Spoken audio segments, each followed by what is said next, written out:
कार्यक्रम संस्थाएं आयोजित करती हैं, ये देश का बहुत बड़ा काम करती है।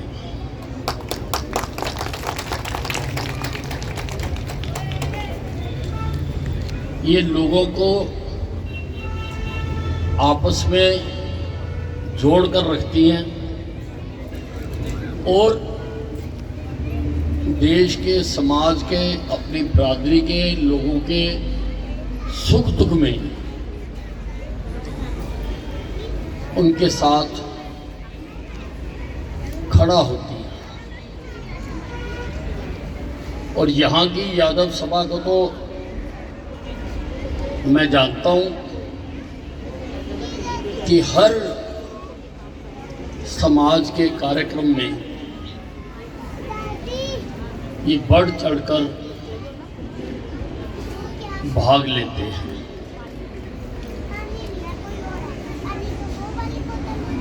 आज अगर हम देखें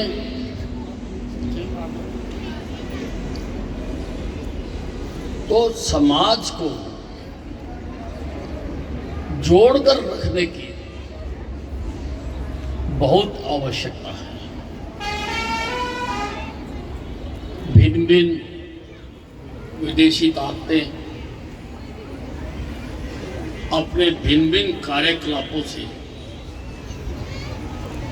हमारे इस प्यार और एकता को समय समय पर तोड़ने की कोशिश करते हैं,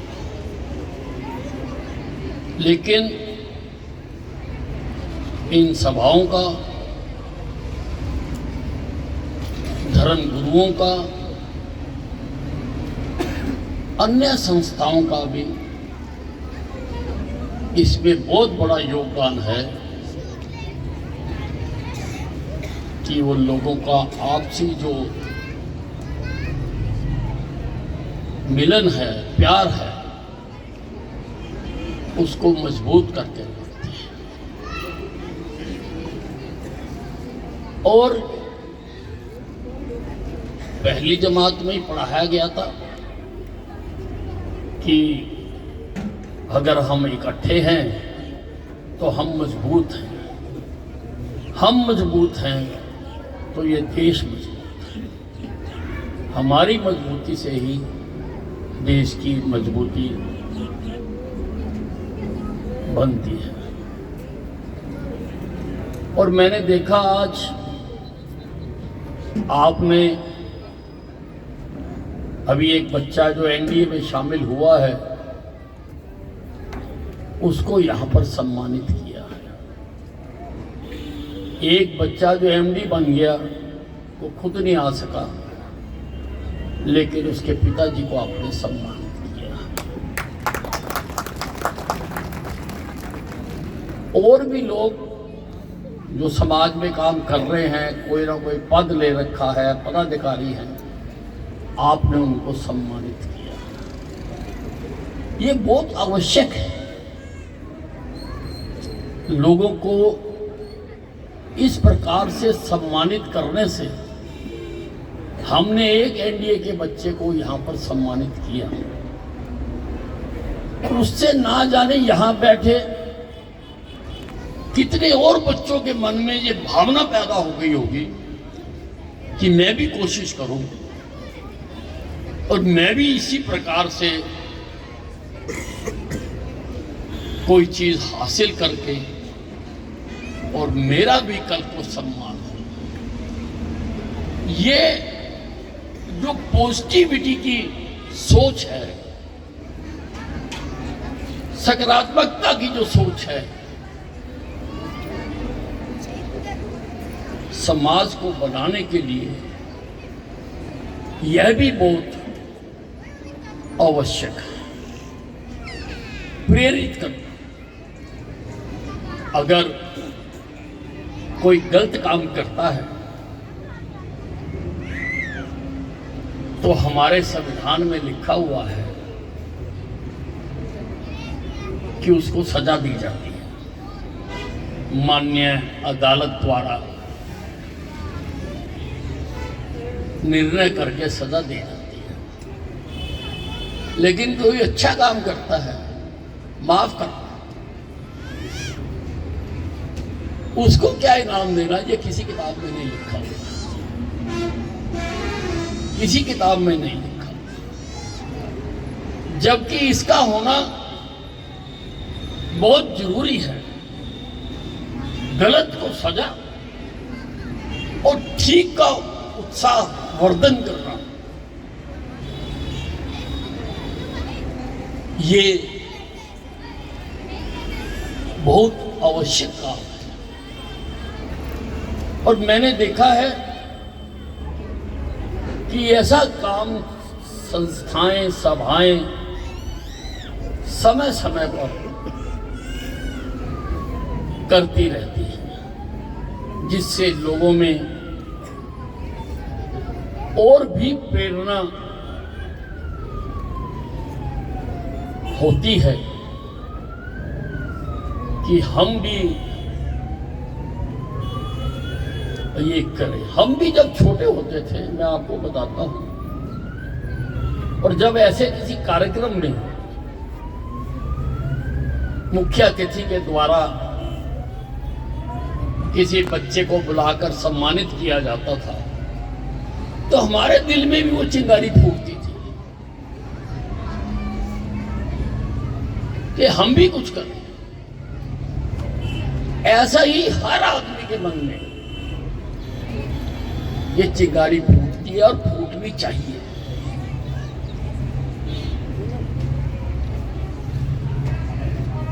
और ये काम, ये सभाएं संभाले हुए हैं। तो यहाँ पर ये भी कहा गया, बहुत ज़्यादा करके बताया गया कि आपकी धर्मशाला थी और मैंने उसमें कुछ कर दिया। भाई, मैं कुछ नहीं करने वाला, मेरा मुझ में कछु नहीं, जो कुछ है सो तोए, तेरा तुझको सौंपते क्या लागत है वो, मेरा थोड़ा है। आपने मुझे इस काबिल बनाया कि मैं किसी की सहायता कर सकूं, मेरा क्या है? मैं अपने पास से तो शायद कुछ भी ना दे सकता हूं। आपने इस काबिल बनाया, और इस बार भी मुझे अंबाला छावनी की जागरूक जनता ने, मैं अंबाला छावनी की जनता को नमन करता हूं, जिसने 7वीं बार मुझे यहां से विधायक चुना है। 7वीं बार, ये छोटी बात नहीं है। मैं जहां भी देश में जाता हूं, वो मुझसे पूछते हैं कि आपका बार बार जीतने का राज क्या है। मैं कहता हूं मुझको मालूम नहीं है, मेरी जनता से जाके पूछो, उनको बताएं, वो बताएंगे आपको कि 7 बार से एक ही आदमी को,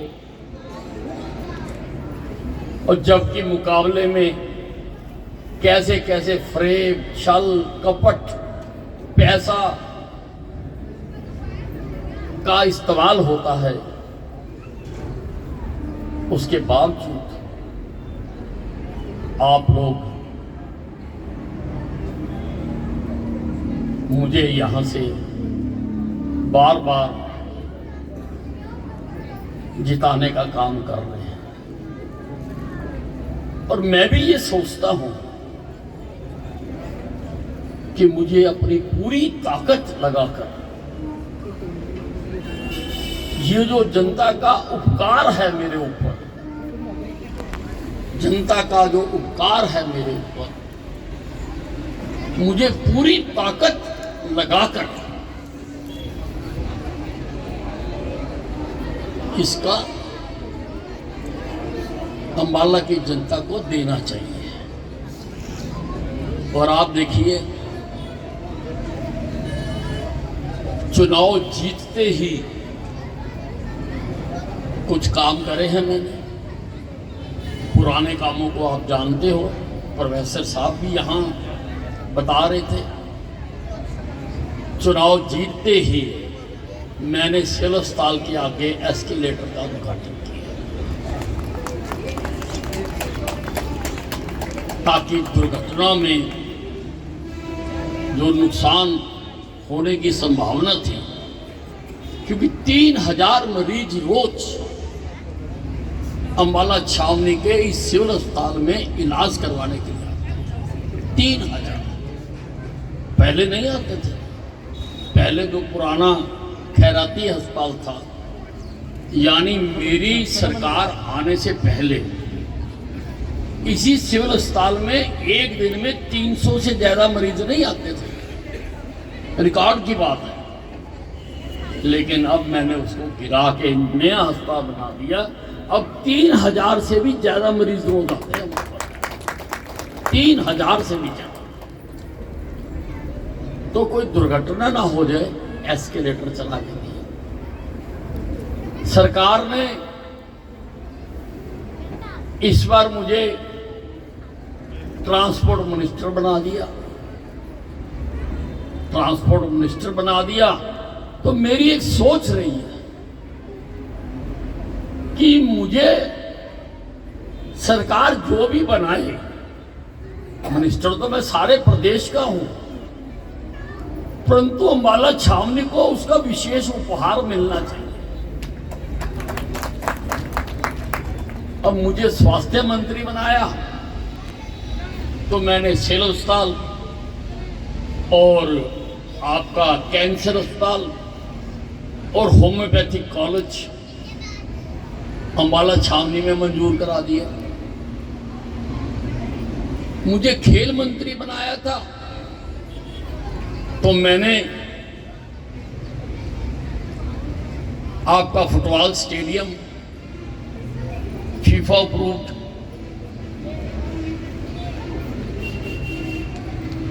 वातानुकूलित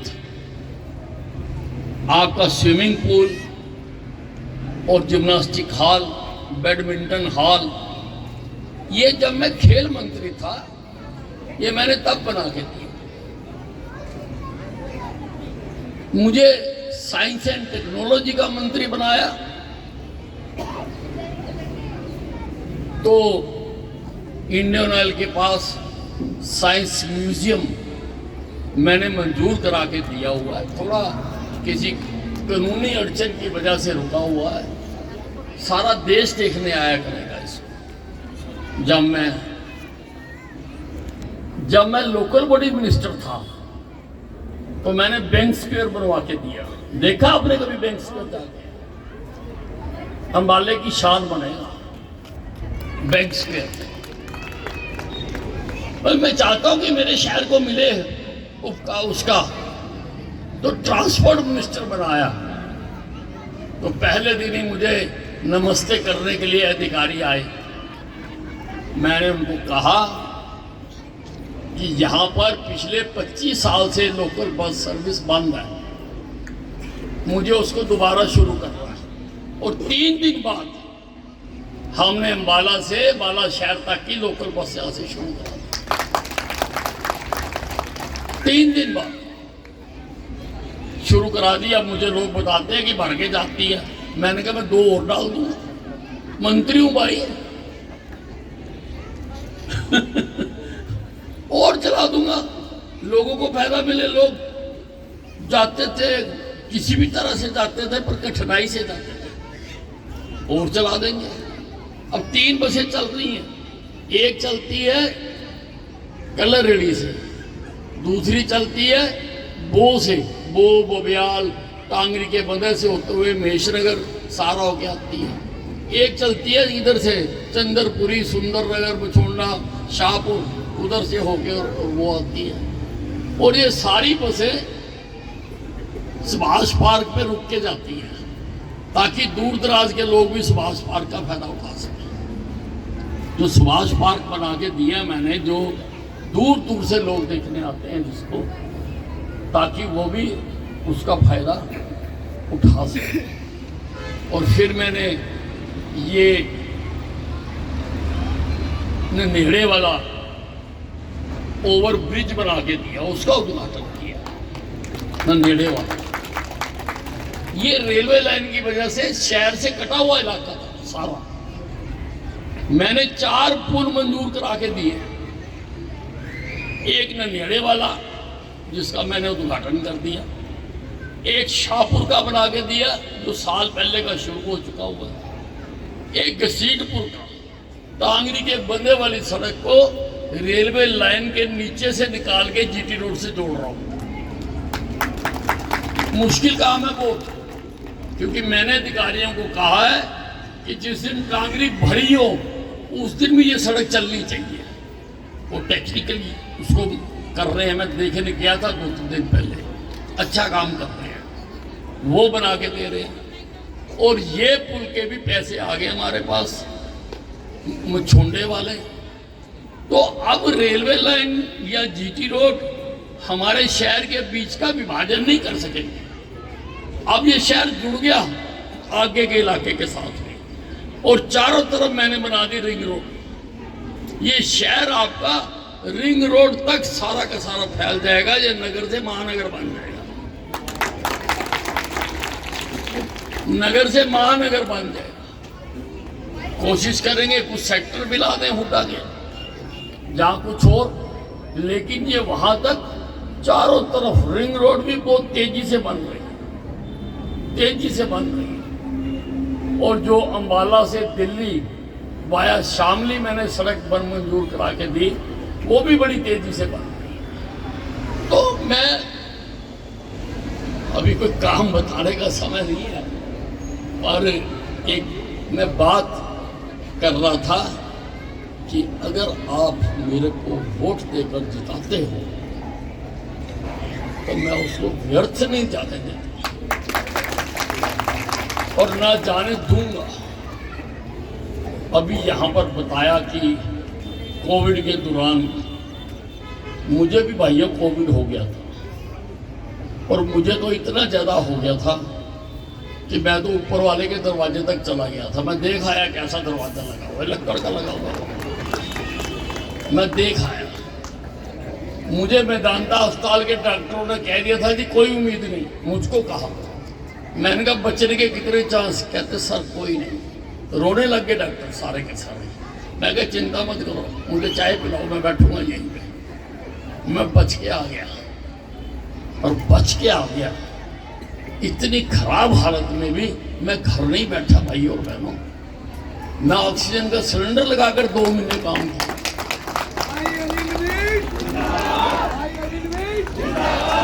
मैं रिक्शा में सिलेंडर रख लेता था और शहर के काम देखने चला जाता था। मैं गाड़ी में सिलेंडर रख के चंडीगढ़ जाके काम करता था। क्यों? क्योंकि मुझे आपको हिसाब देना है। मैंने आपसे वोट ली हुई है, मैंने आपका हिसाब करना है। मेरे मन में ये है कि ऐसा ना हो कि कोई काम करने से पहले मेरी हवा निकल जाए। इसलिए मैंने लोगों की इतनी सी उंगली पर चीर आ जाए 1 हफ्ते की छुट्टी ले लेते हैं। और मैंने आपकी कृपा और दुआ से, जब मुझे डॉक्टरों ने ये कह रखा था कि बचने के कोई चांसेस नहीं है, मैं गैस का सिलेंडर, ऑक्सीजन का सिलेंडर लगाकर मैं सारे शहर में घूमता था और काम किए। अब तो मैं ठीक हूँ, जिसने पंजा लड़ाना लड़ा।